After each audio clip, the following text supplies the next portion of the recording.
ராசிபுரத்தில் கொட்டும் மழையிலும் தரமற்ற முறையில் நடைபெற்று வரும் சார் பதிவாளர் கட்டிட அலுவலகம். நாமக்கல் மாவட்டம் ராசிபுரம் பழைய பேருந்து நிலையம் அருகே கடந்த 100 ஆண்டுகளுக்கு மேலாக செயல்பட்டு வந்த சார் பதிவாளர் அலுவலகம் இடிக்கப்பட்டு தற்போது புதிய கட்டிடம் கட்டுவதற்கான பணிகள் சுமார் 1.70 கோடி மதிப்பீட்டில் நடைபெற்று வருகிறது.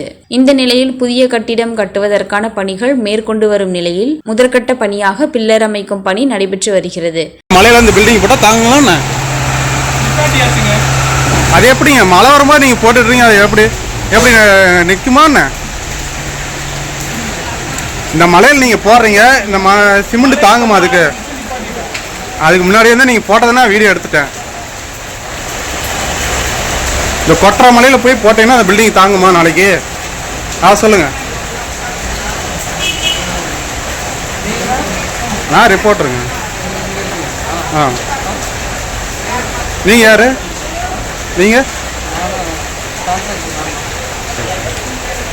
கொட்டும் மழையில் கூட ஒப்பந்ததாரர்கள் முறையாக பணிகளை பின்பற்றாமல் பணியில் ஈடுபட்டு வருகின்றனர். இதுபோன்ற தரமற்ற பணியில் ஒப்பந்ததாரர்கள் ஈடுபட்டு வருவதால் தரமற்ற கட்டுமான பணியில் ஈடுபடும் ஒப்பந்ததாரர்கள் மீது நடவடிக்கை எடுக்க வேண்டுமென பொதுமக்களின் கோரிக்கையாக உள்ளது. தினமுல்லை செய்திகளுக்காக நாமக்கல் மாவட்ட செய்தியாளர் குமார். செய்திகளை உடனுக்குடன் தெரிந்து கொள்ள தினமுல்லை நியூஸ் தமிழ் சேனலை சப்ஸ்கிரைப் பண்ணுங்க.